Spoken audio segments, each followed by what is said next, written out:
অসম্পূর্ণ বেতন কাঠামো নিয়ে বিপাকে নতুন জাতীয়করণকৃত প্রাথমিক বিদ্যালয়ের 3,22,000 শিক্ষক। সুষ্ঠু পরিকল্পনার অভাবকে দোষছেন বিশেষজ্ঞরা।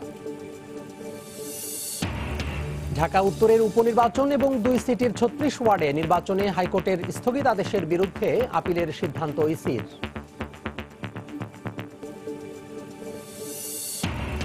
একদিনের সফরে কাল সিলেট যাচ্ছেন প্রধানমন্ত্রী। বক্তব্য রাখবেন জনসভায়। নির্বাচনী সফরের সূচনা বলছেন নেতারা।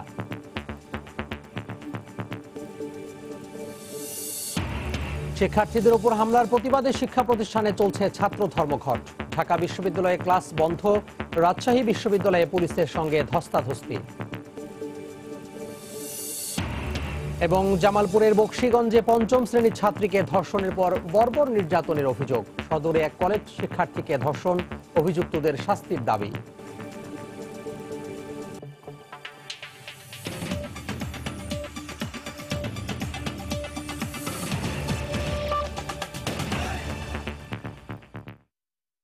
সময় সংবাদের সঙ্গে আছি আমি তোহা খান তামিম। অসম্পূর্ণ বেতন কাঠামো নিয়ে বিপাকে নতুন জাতীয়করণকৃত প্রাথমিক বিদ্যালয়ের 3,22,000 শিক্ষক। এতে তাদের মনে সৃষ্টি হয়েছে অসন্তোষ। বিশেষজ্ঞরা বলছেন, নানা আইনি জটিলতা আর সরকারের দীর্ঘমেয়াদী পরিকল্পনার অভাবে এ পরিস্থিতির সৃষ্টি হয়েছে। প্রাথমিক ও গণশিক্ষা প্রতিমন্ত্রী জানালেন, সংকট সমাধানে অর্থ মন্ত্রণালয়ের সঙ্গে আলোচনা চলছে। রিপোর্ট শাতিলা শারমিনের। হানিফ মিয়া 1997 সালে যোগ দেন ঢাকা জেলার সাভারের ফিরিঙ্গিকান্দা বেসরকারি প্রাথমিক বিদ্যালয়। 2013 সালে জাতীয়করণ হলে তার 16 বছর কর্মজীবনের অর্ধেক গণনা করে এই শিক্ষক টাইম স্কেল পেয়েছেন একটি। বিএ পাস করে আমরা চাকরিতে ঢুকছি, তাহলে কেন আমাদেরকে দিবে না এই জিনিসগুলি? আমরা কেন অবহেলিত থাকবো? তার মতো দেশের প্রধান শিক্ষকদের 80% এ সুবিধা পেলেও 20% এখনো বঞ্চিত বকেয়া বেতন থেকে। তাদের দাবি, মন্ত্রণালয়ের পরিপত্রের ভুল ব্যাখ্যা মাঠ পর্যায়ে এই জটিলতা তৈরি করেছে 5 বছর ধরে। 20% যে এরিয়ায় পান নাই, সেটার কারণ হয়েছে অফিসারের কারণেই তারা পাচ্ছেন না। এছাড়া পুরনো এবং নব্য জাতীয়করণকৃত প্রতিষ্ঠানের প্রধান শিক্ষকদের 2য় শ্রেণীতে উন্নীতের ঘোষণা আসলেও 4 বছরেও 48,000 শিক্ষক তার সুবিধা পাননি। আমাদের কোনো কিছুরই পরিবর্তন হয়নি, আমাদের সেলফ ব্রেইং দেওয়া হয়নি, কিছুই করা হয়নি, শুধুমাত্র আমরা 2য় শ্রেণী ঘোষিত হয়েছি। এদিকে সহকারীর সঙ্গে প্রধান শিক্ষকের গ্রেডের পার্থক্য এসে দাঁড়িয়েছে 2 বা 3 ধাপ। একজন শিক্ষক যদি 3য় শ্রেণীর কর্মচারী হয়, তাহলে তার হাত থেকে কি করে 1ম শ্রেণীর একজন কর্মকর্তা আসবে? আমাদের সমস্যাটা হচ্ছে মর্যাদা এবং অর্থনীতি।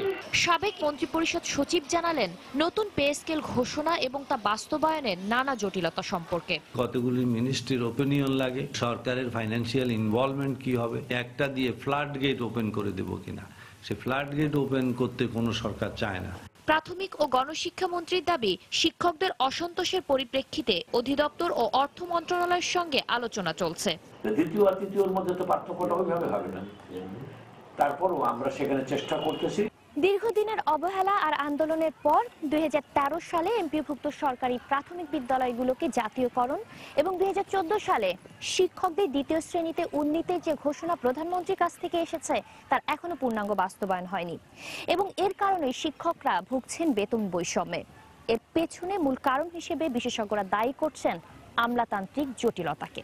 শিক্ষা নিয়ে আসলে আমাদের জাতীয় এবং নীতি নির্ধারক মহলের চিন্তাগুলো অত্যন্ত বলা যায় অসম্পূর্ণ, অ্যাডহক এবং সার্বিক চিন্তার একটা প্রেক্ষিত থেকে হচ্ছে না।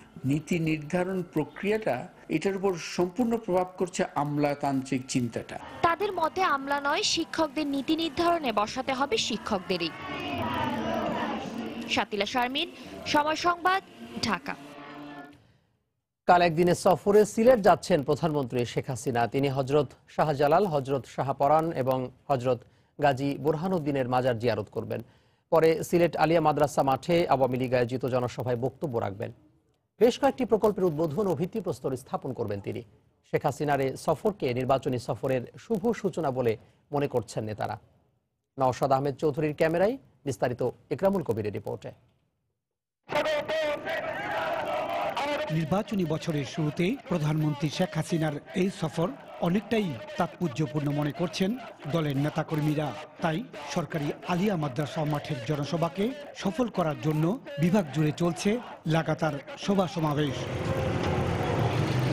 প্রচার প্রচারণায় মুখরিত সিলেট। আগামী জাতীয় সংসদ ও সিটি কর্পোরেশন নির্বাচনে মনোনয়ন প্রত্যাশী সহ বিভিন্ন নেতাকর্মীদের বিশাল বিশাল বিলবোর্ডে ছেয়ে গেছে গোটা নগরী। নির্বাচন সামনে রেখে আমাদের প্রিয় নেত্রী সিলেটে আসবেন এবং সিলেটবাসী তাকে স্বাগত জানার জন্য উৎসাহ উদ্দীপনা নিয়ে নেতা কর্মীরা মাঠে ঘাটে নেমেছে। প্রধানমন্ত্রী শেখ হাসিনা জনসভায় সরকারের উন্নয়ন কর্মকাণ্ড তুলে ধরার পাশাপাশি দিক নির্দেশনামূলক বক্তব্য রাখবেন বলে মনে করছেন নেতারা।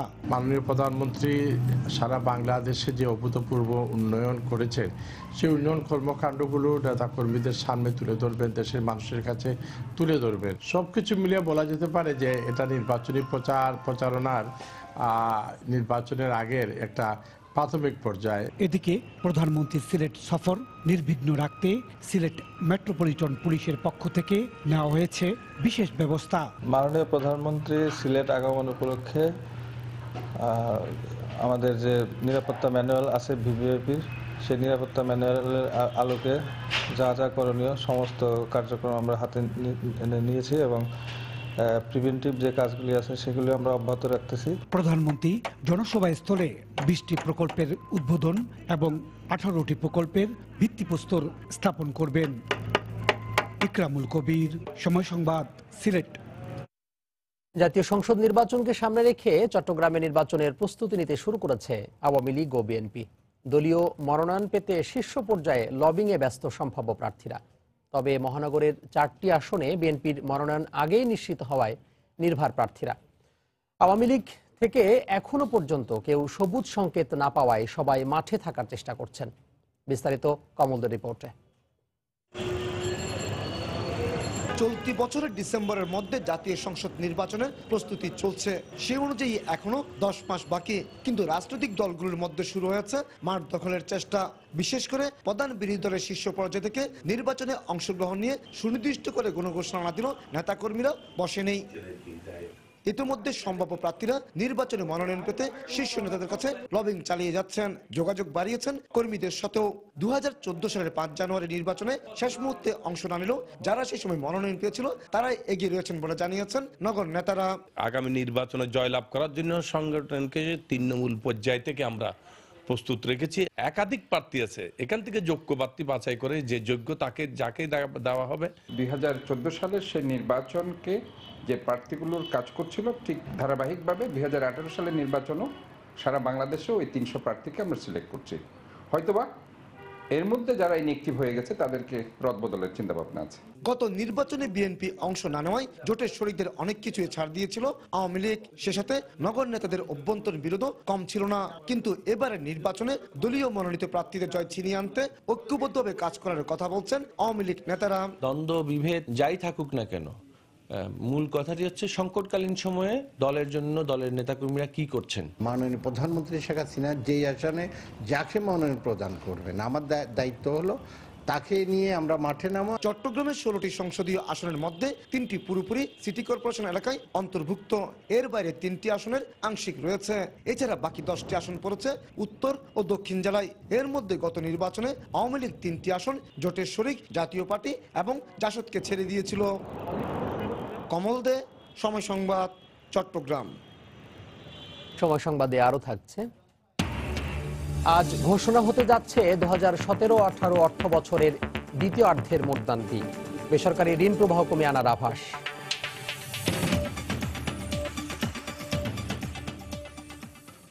ঢাকা বিশ্ববিদ্যালয়ে শিক্ষার্থীদের উপর হামলার প্রতিবাদ সহ বিভিন্ন দাবিতে সারা দেশের শিক্ষা প্রতিষ্ঠানগুলোতে চলছে ছাত্র ধর্মঘট। সকালে ঢাকা বিশ্ববিদ্যালয়ের বেশিরভাগ বিভাগেই ক্লাস বন্ধ থাকতে দেখা যায়। কোনো কোনো বিভাগে ক্লাস হলেও শিক্ষার্থীদের উপস্থিতি ছিল স্বাভাবিক সময়ের চেয়ে অনেক কম। এছাড়াও ঢাকা বিশ্ববিদ্যালয়ের শিক্ষার্থীদের হামলার সাথে জড়িত নেতা কর্মীদের বহিষ্কারের দাবিতে বিক্ষোভ মিছিল বের করে নিপীড়ন বিরোধী সাধারণ শিক্ষার্থীরা। তবে রাজধানীর অন্যান্য সরকারি কলেজগুলোতে ধর্মঘটের পক্ষে আন্দোলন করতে দেখা যায়নি শিক্ষার্থীদের। সকাল থেকে যথারীতি শ্রেণীকক্ষে শিক্ষার্থীদের উপস্থিতিও ছিল অন্যান্য দিনের মতোই।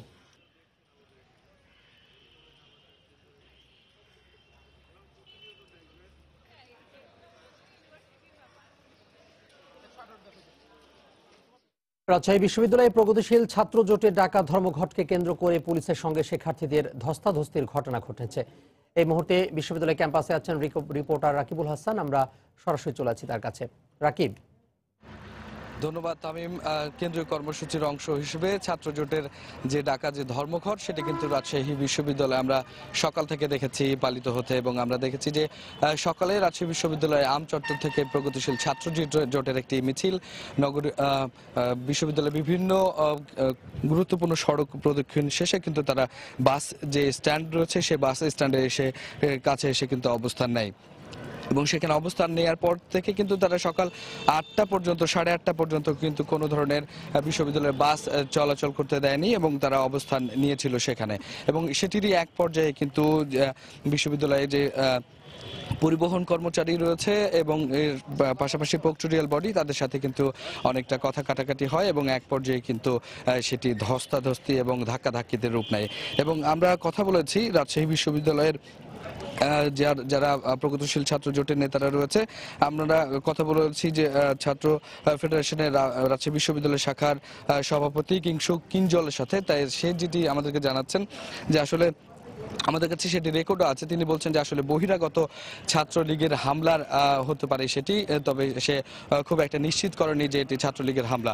তবে আমরা দেখছি যে এই ধর্মঘটের কারণে কিন্তু রাজশাহী বিশ্ববিদ্যালয়ে অন্যান্য সময়ের থেকে এখন কিন্তু শিক্ষার্থীদের উপস্থিতি খানিকটা কম, এবং প্রত্যেকটি বিভাগে যে ধর্মঘট পালিত হচ্ছে সেটি কিন্তু নয়, কিছু কিছু বিভাগে কিন্তু এখনো ক্লাস পরীক্ষা চলছে। এবং আমরা দেখছি যে শিক্ষার্থীরা কিন্তু এখনো বিশ্ববিদ্যালয়ে আসছে, এবং যেহেতু রাজশাহী বিশ্ববিদ্যালয়ের পরিবহন স্থগিত ছিল সকাল থেকে, সে কারণে কিন্তু শিক্ষার্থীদের উপস্থিতি কম বলছে বিশ্ববিদ্যালয় প্রশাসন। এরপর থেকে গাড়িগুলো চলাচল শুরু করলে সেটি সংখ্যা বাড়তে পারে বলে জানিয়েছে বিশ্ববিদ্যালয় প্রশাসন। তাছাড়া কিন্তু এই ধর্মঘটের আরো একটি বড় অংশ জুড়ে যেটি দাবি আছে ছাত্র জোটে, সেটি হচ্ছে যে রাকসু নির্বাচন এবং রাকসু গঠনের একটি দাবি তারা করছে। তো এরই প্রেক্ষিতে কিন্তু যে জিনিসটি হচ্ছে যে প্রগতিশীল ছাত্র জোট যেটি বলছে যে তারা তাদের আন্দোলন অব্যাহত রাখবে, এবং আজকে বেলা 11টার দিকে তারা একটি সমাবেশের ডাক দিয়েছে, এবং এই যে তাদের উপরে যে হামলা সেই হামলার তারা নিন্দা জানাচ্ছে, এবং তারা বিশ্ববিদ্যালয় প্রশাসনের কাছে দাবি করছে যে অচিরে এই হামলার তারা যেন বিচার করে। এবং আজকে এই ধর্মঘট কিন্তু বিকেল 5টা পর্যন্ত চলবে বলে তারা জানিয়েছে। তো তামিম, এই ছিল রাজশাহী বিশ্ববিদ্যালয় থেকে প্রগতিশীল ছাত্র জোটের ডাকা কেন্দ্রীয় কর্মসূচির ধর্মঘটের সর্বশেষ। রাজশাহী বিশ্ববিদ্যালয়ে প্রগতিশীল ছাত্র জোটের ডাকা ধর্মঘটকে কেন্দ্র করে পুলিশের সঙ্গে শিক্ষার্থীদের ধস্তাধস্তির ঘটনা ঘটেছে, আর সেই খবর জানাতে আমাদের সাথে যোগ দিয়েছিলেন ক্যাম্পাস থেকে সহকর্মী রাকিবুল হাসান। ঢাকা উত্তর সিটির মেয়র পদে উপনির্বাচন এবং 2 সিটির সম্প্রসারিত 36টি ওয়ার্ডের নির্বাচনে হাইকোর্টের দেয়া স্থগিতাদেশের বিরুদ্ধে আপিল করার সিদ্ধান্ত নিয়েছে নির্বাচন কমিশন।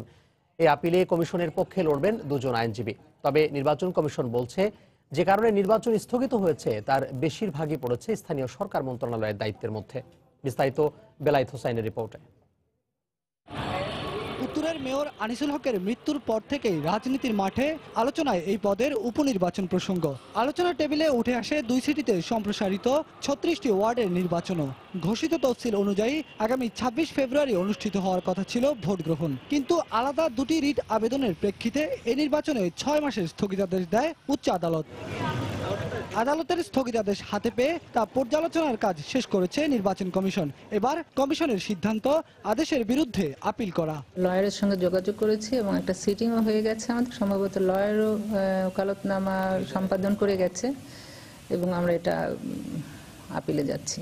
ইসির পর্যালোচনায় দেখা যায় ভোটার তালিকা হালনাগাদ না থাকা, নবগঠিত ওয়ার্ডগুলোর কাউন্সিলরদের মেয়াদ নির্ধারণ না করা, উত্তর সিটিতে 75% জনপ্রতিনিধি না থাকা এবং বিলুপ্ত ইউনিয়নগুলোর চেয়ারম্যানকে অব্যাহতি না দেওয়া, এই 4টি কারণে আদালতের স্থগিতাদেশ। কমিশন বলছে এর মধ্যে শুধু ভোটার তালিকার বিষয়টি ইসির উপর বর্তিয়েছে, বাকিগুলোর দায় দায়িত্ব স্থানীয় সরকার মন্ত্রণালয়ের। হাইকোর্ট যে অবজারভেশনগুলো দিয়েছেন এটা কিন্তু স্থানীয় সরকারের উপরে বেশি বর্তাচ্ছে। আমাদের উপরে যেগুলো আসতেছে 31শে জানুয়ারি চূড়ান্ত ভোটার তালিকা পাবলিশ হওয়ার কথা, তো ভোটার তালিকা যে সময় আমরা তফসিল দিয়েছি তখন পর্যন্ত এই ভোটার তালিকাটা আমাদের পাবলিশ হয়নি। স্থগিতাদেশ প্রত্যাহার হলে আইন অনুযায়ী নির্বাচনের ব্যবস্থা নেওয়া হবে বলেও জানান তিনি। বেলায়েত হোসাইন, সময় সংবাদ, ঢাকা। আজ ঘোষণা হতে যাচ্ছে 2017-18 অর্থ বছরের জানুয়ারি থেকে জুন মেয়াদের মুদ্রানীতি।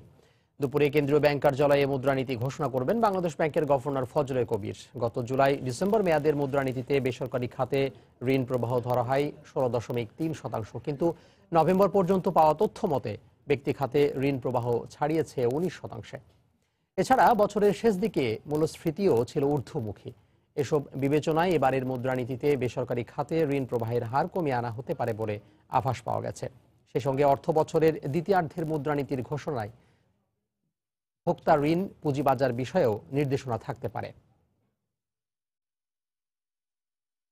ঢাকা আন্তর্জাতিক বাণিজ্য মেলায় শেষ দিকে এসে জেডিপিসির পাটপণ্যের প্যাভিলিয়নে ক্রেতাদের ভিড় দেখা গেছে।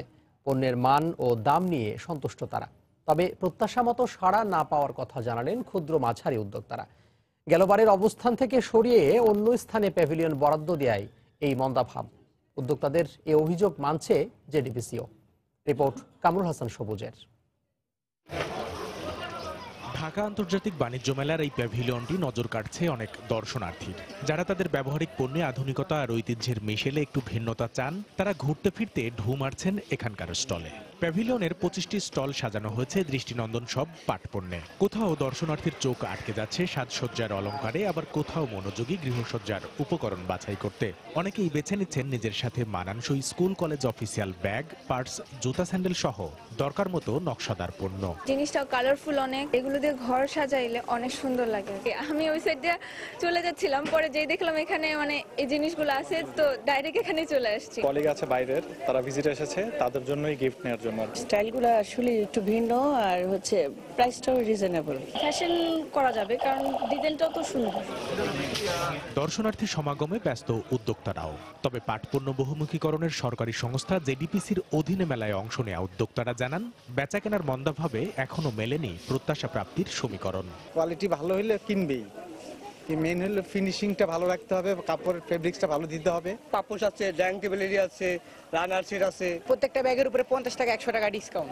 নাগরার মধ্যে হাতের কাজ আছে, হিল আছে, স্লিপার আছে, স্লিপারের মধ্যে 7-8 প্রকার ডিজাইন আছে। আমাদের প্যাভিলিয়ন খারাপ জায়গা পড়ার জন্য আমাদের সেল কম হচ্ছে। লেডিস ব্যাগগুলো, ওয়ান স্টেপ ব্যাগগুলো আছে, শপিং ব্যাগগুলো আছে, এগুলাই সেল বেশি হচ্ছে।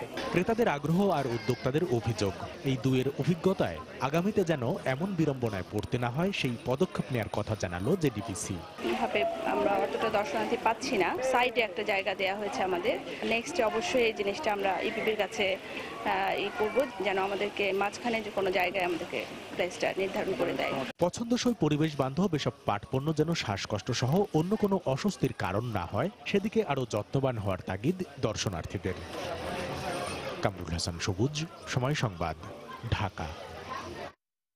সময় সংবাদে আরো থাকছে, বগুড়ায় দুর্গম এলাকায় সক্রিয় প্রতারক চক্র নানা প্রলোভনে আঙ্গুলের ছাপ সংগ্রহ করে তুলে নিয়েছে 20,000 মোবাইল সিম।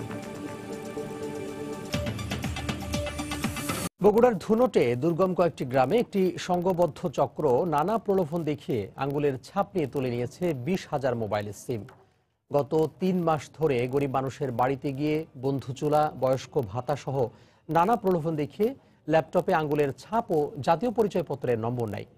পরে তাদের মধ্যে একজন সিম ওঠাতে গিয়ে ধরা পড়ে। এ ব্যাপারে ধুনট থানায় মামলা হলে 2 নারীকে গ্রেফতার করে পুলিশ। বিস্তারিত মাজিদুর রহমানের রিপোর্টে, ছবি তুলেছেন রবিউল ইসলাম। বগুড়ার ধুনট উপজেলার মথুরাপুর ইউনিয়নের গরিব মানুষদের বাড়ি বাড়ি গিয়ে বন্ধুচুলা, বয়স্ক ভাতা, বিধবা ভাতা সহ নানা প্রলোভন দেখায় সাবেক ইউপি সদস্য ও বিএনপি নেত্রী জমিলা খাতুন। গত 3 মাস ধরে এই ইউনিয়ন সহ পার্শ্ববর্তী চৌকিবাড়ি ইউনিয়নে এই প্রলোভন দেখিয়ে প্রায় 2000 লোকের আঙ্গুলের ছাপ সহ জাতীয় পরিচয়পত্রের নম্বর নেয়। এর মধ্যে একজন তার মোবাইলের নতুন সিম উঠাতে গিয়ে জানতে পারে তার 5টি সিম উঠানো হয়ে গেছে। এ খবর জানাজানি হলে খোঁজ নিয়ে জানা যায় 8টি গ্রামের প্রায় 20,000 সিম উঠিয়ে নিয়েছে চক্রটি। জমিলা ছিল, জমিলার বাইসতে আসছিল, ফিঙ্গারপ্রিন্ট নিছে এবং ভোটার আইডি কার্ডের আইডি নম্বর নিছে। আমার সিম নিছে, আমার আম্মুর সিম নিছে, আমার ওয়াইফের সিম নিছে, আমার ভাই বোনের সিম নিছে। মানে কোন সময় বিপদে ফেলাইবো, এই জন্য আমরা খুব চিন্তায় আছি। সিম চেক করে দেয় যে অনেকের নামে 5টা করে সিম, 5টা 7টা করে সিম রেজিস্ট্রেশন করা। এলাকার মানুষদের ক্ষতির হাত থেকে বাঁচাতে অতি সত্বর বিষয়টি তদন্ত করে সিমগুলি বন্ধ সহ দোষীদের আইনের আওতায় আনার দাবি জানিয়েছেন এলাকার জনপ্রতিনিধি। ইউনিয়ন পরিষদ চেয়ারম্যান হিসেবে আমি অত্যন্ত উদ্বিগ্ন যে সাধারণ মানুষের এই সিমগুলো গেল কই। আসলে আমরা আপনাদের কাছে দাবি করি আপনাদের মাধ্যম দিয়ে যে সরকার দ্রুত গতিতে এই সিমগুলো যেন বন্ধ করে দেয়। গত 25শে জানুয়ারি জমিলা খাতুন ও ফরিদা বেগম সহ অজ্ঞাত আরো 3 জনের বিরুদ্ধে ধুনট থানায় মামলা হয়েছে। জড়িতদের মধ্যে স্থানীয় 2 জন নারীকে গ্রেপ্তার করেছে পুলিশ। এরা আসলে বিপুল পরিমাণ সিম কৌশলে নিজেদের নামে রেজিস্ট্রেশন করিয়ে নিয়েছে। এটা নিয়ে এখনো তদন্ত চলছে।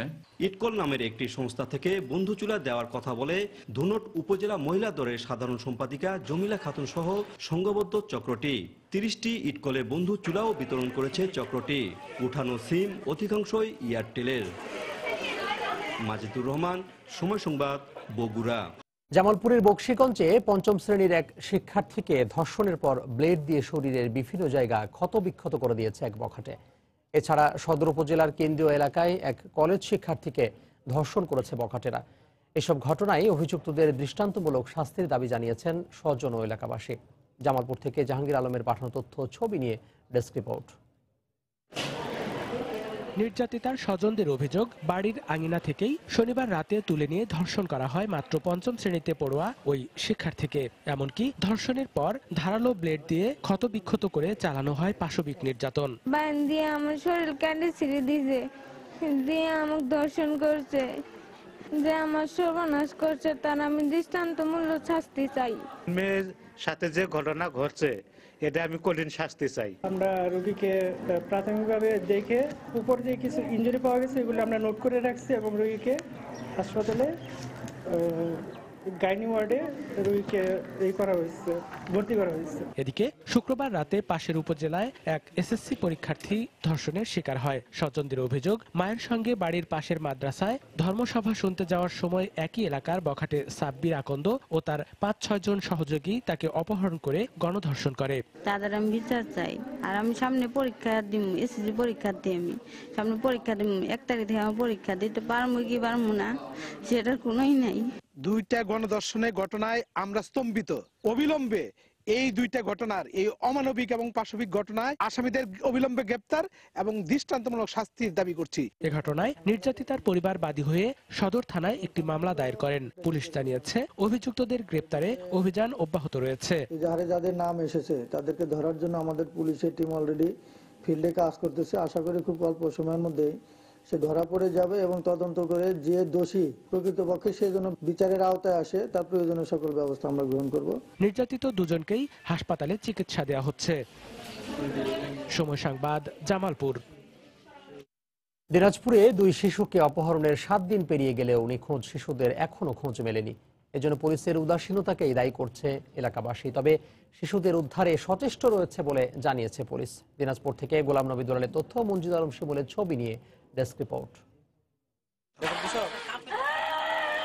গত 22 জানুয়ারি দুপুরে দিনাজপুর শহরের কসবা এলাকায় বাড়ির পাশে খেলতে গিয়ে নিখোঁজ হয় 2 বোন কাকলি ও আমিনা। অনেক খোঁজাখুঁজির পরও তাদের না পেয়ে ওই দিন রাতেই কোতোয়ালি থানায় সাধারণ ডায়েরি করেন শিশুদের বাবা। পরে 4 জনকে আসামি করে থানায় একটি মামলাও দায়ের করেন তিনি। অভিযোগ, মাদক ব্যবসায় বাধা দেওয়ার কারণে মাদক ব্যবসায়ীরা তার সন্তানদের অপহরণ করেছে। রুবেলের নির্দেশে এগুলা হচ্ছে সবকিছু। মাদক দ্রব্যের ব্যবসা করতে তার প্রতিবাদ করছিলাম আমরা। তার শত্রুতার জেদ ধরে এইটা করছে। জেল থেকে বাইরে হওয়ার পরে আমাকে, আমার ভাইদেরকে হুমকি দিছিল। এদিকে নিখোঁজের 7 দিন পরও শিশুদের খুঁজে না পাওয়ায় পুলিশের উদাসীনতাকে দায়ী করছে এলাকাবাসী ও স্বজনরা। পুলিশ বলতেছে আপনারা খুঁজেন, পুলিশের কোনো ভূমিকা নাই এখানে। আমরা গোটা গ্রাম এক হয়ে আমরা আসামি ধরলাম, তখন পুলিশ আসতেছে প্রোটেকশন দিতে আসামিকে। 24 ঘন্টা টাইম নিছিল, আবার কালকে আবার 24 ঘন্টা বলছে। এখন এই অবস্থায় আছে। আল্লাহর দুটো সন্তান, 7 দিনে গেল, বাচ্চা দুটোর কোনো পাত্তা কোনো কিছু নাই। আল্লাহ 27 জানুয়ারি মামলার এক আসামিকে স্থানীয়রাই আটক করে পুলিশে সোপর্দ করে। আসামি লিটন অন্যদের ইন্ধনে শিশুদের অপহরণ করার কথা স্বীকারও করে। বাচ্চাগুলোকে কিডন্যাপ করবো, কিডন্যাপ করছি, ফেয়ারি কন্টাকে কিডন্যাপ করছে।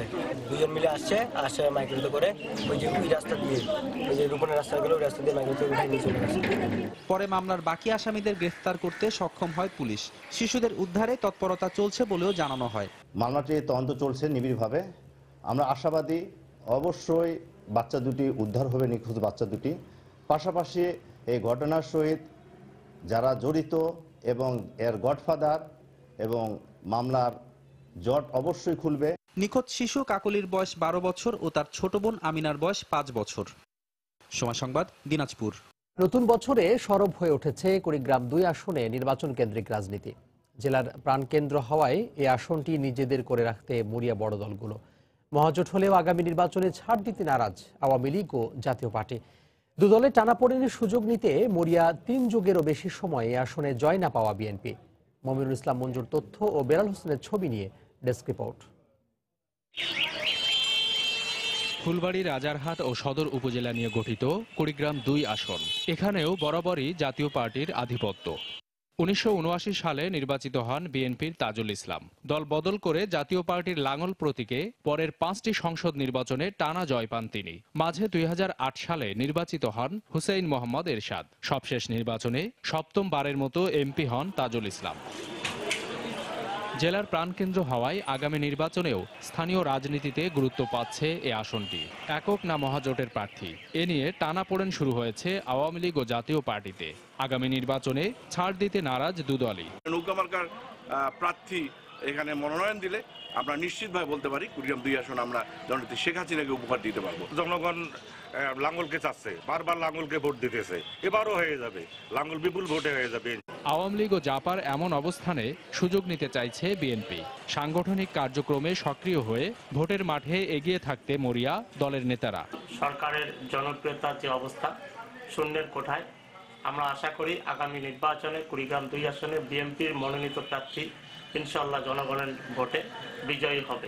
রাজনৈতিক দল ছাপিয়ে ভোটের হিসেব নিকেশ শুরু হয়েছে ভোটারদের মাঝেও। অবাধ এবং সুন্দর সুষ্ঠু নির্বাচন হোক, সব দলের অংশগ্রহণে নির্বাচন হোক। আমরা এবার যোগ্য নেতৃত্ব চাই, যেই দলই হোক না কেন, যে প্রার্থী হোক, কিন্তু আমরা নেতৃত্বটা আমাদের সুখ দুঃখে আমাদের পাশে থাকে, এরকম নেতৃত্ব আমরা চাই। সুষ্ঠু মতো ভোট কেন্দ্রে যেতে চাই, নিজের পছন্দ মতো প্রার্থীকে ভোট দিতে চাই। কুড়িগ্রাম 2 আসনের মোট ভোটার প্রায় 4,80,000। সময় সংবাদ, কুড়িগ্রাম। বিরল ও জটিল ক্যান্সারে আক্রান্ত বাংলাদেশের দরিদ্র কিশোরী অঞ্জনা আক্তার এখন পুরোপুরি সুস্থ। বাংলাদেশের চিকিৎসক অধ্যাপক মোল্লা ওবায়দুল্লাহ বাকির উদ্যোগে যুক্তরাষ্ট্রের স্লোন ক্যাটারিং হাসপাতালে তার সফল চিকিৎসা হয়। অঞ্জনার মতো বাংলাদেশেও ক্যান্সারে আক্রান্ত অনেক রোগীর জীবন রক্ষা সম্ভব বলে মনে করেন চিকিৎসকরা। নিউ ইয়র্ক থেকে শেহাবুদ্দিন কিসলু তথ্য ছবি নিয়ে দেখুন ডেস্ক রিপোর্ট। মাত্র 8 বছর বয়সে স্তন ও ফুসফুস ক্যান্সারে আক্রান্ত হয় নোয়াখালীর সেনবাগের দরিদ্র মুদি দোকানির মেয়ে অঞ্জনা। 7 বার অপারেশন, 19 বার কেমোথেরাপিতেও অবস্থার কোনো উন্নতি হচ্ছিল না। তাই ওই কিশোরীকে নিয়ে নিউ ইয়র্কের বোস্টনে গ্লোবাল ক্যান্সার ইনস্টিটিউটের চেয়ারম্যান পল গসের শরণাপন্ন হন ডাক্তার মোল্লা ওবায়দুল্লাহ বাকি। জানা যায় সারা বিশ্বে তার আগে আরও 4 জন এমন বিরল ধরনের ক্যান্সারে আক্রান্ত হয়ে মারা যান। পরে যুক্তরাষ্ট্রের স্লোন ক্যাটারিং হাসপাতালে চিকিৎসা চলে অঞ্জনার। তার রোগ নিরাময়ের গবেষণায় ওষুধ প্রস্তুতকারী প্রতিষ্ঠান লক্সর মেডিসিন ব্যবহার করায় পুরো খরচ বহন করে প্রতিষ্ঠানটি। ওষুধ সেবনের অল্প কিছুদিনের মধ্যেই সুস্থতা বোধ করার কথা জানায় অঞ্জনা। আমার আরেকটা নতুন জন্ম হয়েছে। আমি আগে অনেক অসুস্থ ছিলাম, অনেক কষ্ট হতো, প্রত্যেকটা দিন ব্যথা করতো। একটার জন্য আমি একটা মিনিটের জন্য ভালো থাকতাম না। আমি ভালো হয়েছি দেশে। আমি ওই হসপিটালে আমার এই যে রোগটা, এরকম একটা ডাক্তার হতে চাই আর আমার আব্বা আম্মুর আশা পূরণ করতে চাই। জীবন মরণের সন্ধিক্ষণ থেকে মেয়ের বেঁচে ফেরায় কৃতজ্ঞতা ও উচ্ছ্বাস প্রকাশ করেন তার মা। আমি অনেকটা খুশি, মানে ওর আব্বু অনেক খুশি। আমাদের তো কোনো আয় উন্নতি ছিল না যে আমার মেয়েকে আমরা ভালো করব। অঞ্জনা সুস্থ হয়ে ওঠায় বাংলাদেশেও ক্যান্সার নিরাময়ে নতুন সম্ভাবনার দ্বার উন্মোচন হয়েছে বলে জানান national institute of cancer research and হসপিটালের অধ্যাপক মোল্লা ওবায়দুল্লাহ বাকি। ক্যান্সারের ওষুধ আবিষ্কারের গবেষণায় অগ্রগতির কথা জানিয়ে আক্রান্তদের রোগ নিরাময়ে গবেষণা চালিয়ে যাওয়ার কথা জানান তিনি। একটা ইয়াং মেয়ে মানে মানে কি বলবো, মানে গ্রোয়িং এজে তার breast cancer, who did not, মানে যে তার জীবনে আলো নিভে গেছিল, সে এখন স্বপ্নে সে বাঁচবে। ক্যান্সার কিন্তু আগে সেই ইয়া নেই, ক্যান্সার নো আনসারিটি নেই। কিন্তু আমার দেশের প্রেক্ষাপটে যে more than 60% cancer we can prevent easily. Canadian বেজে তারা আমেরিকা এসে আমার সাথে আলাপ করেছে, মালিক কীভাবে খবর পেয়ে যায় না, সেখানেও তারাও একটা নতুন ড্রাগ বের, শুধু ক্যালসিয়াম দিয়ে ক্যান্সারকে পুরো ভালো করে দেবে। এক হিসেব মতে বাংলাদেশে প্রতি বছর প্রায় 10 লাখ নারী ক্যান্সারে আক্রান্ত হন। এর মধ্যে মারা যান অন্তত 2 লাখ। উন্নত চিকিৎসা আর সঠিক পরিচর্যার মাধ্যমে এই চিত্র পাল্টে দেওয়া সম্ভব বলে মনে করছেন চিকিৎসকরা। রিয়াদুল ইসলাম, সময় সংবাদ। এ পর্যায়ে শীর্ষ সংবাদগুলো জানিয়ে দিচ্ছি আরো একবার। অসম্পূর্ণ বেতন কাঠামো নিয়ে বিপাকে নতুন জাতীয়করণকৃত প্রাথমিক বিদ্যালয়ের 3,22,000 শিক্ষক। সুষ্ঠু পরিকল্পনার অভাবকে দোষ দেন বিশেষজ্ঞরা। ঢাকা উত্তরের উপনির্বাচন এবং 2 সিটির 36 ওয়ার্ডের নির্বাচনে হাইকোর্টের স্থগিতাদেশের বিরুদ্ধে আপিলের সিদ্ধান্ত ইসির। একদিনের সফরে কাল সিলেট যাচ্ছেন প্রধানমন্ত্রী। বক্তব্য রাখবেন জনসভায়। নির্বাচনী সফরের সূচনা বলছেন নেতারা।